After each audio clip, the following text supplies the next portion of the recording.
আসসালামু আলাইকুম। আশা করি সবাই ভালো আছেন।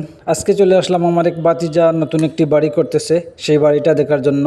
ভাতিজা অনেকবার বলেছে যে চাচা আসো আমার নতুন বাড়িটা দেখে দেখে যাইও কেমন হয়েছে। তো যাই হোক, সময় করতে পারি নাই, আজকে চলে আসলাম। প্রথমে বলি, এই যে সামনে প্রথমে উঠলাম বাড়িতে। এই যে এই হচ্ছে সামন, আর এটা হচ্ছে সামনের বারান্দা, আর ওইটা হচ্ছে ড্রয়িং। আর এটা হচ্ছে ড্রয়িং। আর এই যে ড্রয়িংয়ের চার কোণে চারটা বেডরুম আছে। এটা হচ্ছে কিচেন রুম। এই যে কোণে দেখছেন, এটা হচ্ছে বেডরুম, আর এগুলো হচ্ছে বাথরুম। অ্যাটাচড বাথরুম হবে, চার কোণের চারটা বাথরুম হবে অ্যাটাচড। এই যে দেখেন। তো যাই হোক, অনেক গহীন থেকে এইটা মানে তোলা হয়েছে। আপনারা দেখতেছেন অনেকগুলো মাটি ভরাট করা হয়েছে। এটাও বেডরুম, আর ওই এইটাও বেডরুম, আর এই পাশে দেখতেছেন এগুলো হচ্ছে বাথরুম। অ্যাটাচড বাথরুম থাকবে। ড্রয়িং রুমটা একটু বড় হয়ে গেছে, সামনের বারান্দাটা একটু ছোটো হয়ে গেছে। আমি একটু দেখাচ্ছি আপনাদেরকে, একটু ভালোভাবে দেখাই। হাঁটতেও পারতেছি না, কারণ হচ্ছে রিক্স। মানে এখানে আসলে ক্যামেরাতে যতটুকু ধরতেছে তার চেয়ে একটু বেশি গহীন আছে। যদি পড়ে যাই হাত পা ভাঙার সম্ভাবনা আছে। তো যাই হোক, অনেক সাহস করেছে। মাটি ভরাট সহ বেজ পর্যন্ত তার প্রায় 7 থেকে 8 লক্ষ টাকা খরচ অলরেডি হয়ে গেছে। মাটি ভরাটে একটু বেশি টাকা লাগছে। এখান থেকে আপনাদের একটু দেখাই।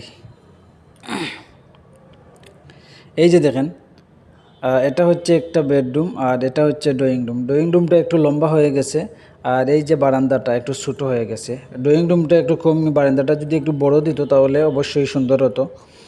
সে এখন সাথে নাই। যাই হোক, আমি ভিডিও করতেছি। যাই হোক, আর এই যে দেখেন পুরো বাড়িটা, চার কোণে চারটা বেডরুম, আর মধ্যখানের ড্রয়িং, সামনে বারান্দা, এর পিছনে হচ্ছে কিচেন রুম। আর এইখান থেকে ওই যে সামনে দেখতেছেন জমিটা কতটুকু গহীন, ওই গহীন থেকে এই লিন্ডারটা তোলা হয়েছে। মানে অনেক মাটি, এগুলো আসলে কৃষি জমি ভরাট করে এই বাড়িগুলো তৈরি করা হচ্ছে, যার জন্য ওই যে জমিতেই খরচ একটু বেশি। এই যে দেখেন পুরা বাড়িটার একটা ভিউ, ডিজাইনটা একটু দেখে নিন। এটা আসলে হবে একটা টিন শেডের বাড়ি হবে, এটা কোনো ডালাই হবে না। হয়তো আপনারা এই পিলারগুলা বা রডগুলা ছোটো ছোটো দেখে অনেক কিছুই বলবেন। তো যাই হোক, এই জায়গা থেকে এটা হচ্ছে সামন, বাড়ির সামন থাকবে এই পাশ। ওইদিকে যে রাস্তা, ওই রাস্তা হচ্ছে তাদের বাড়ির রাস্তা, আর ওই হচ্ছে মেইন রোড। এটা হচ্ছে, এই যে দেখতেছেন, এটা হচ্ছে একটা আমাদের গ্রামের যে মেইন রোড, যেটা ওইটা টাউনের মেইন রোড না। এটা হচ্ছে সামন। আর ওইদিকে এখন আমি নিচে নামতেছি। নিচে নেমে আপনাদেরকে দেখাবো যে কতটুকু গহীন থেকে এই বাড়িটা তৈরি করা হয়েছে। ও সাহস করলো কিভাবে, এই যে এত গহীন থেকে এত টাকা খরচ, বাড়ির মানে বেজ পর্যন্ত অনেক টাকা খরচ হয়ে গেছে। এই যে দেখেন, আমি একটু নিচে যাই।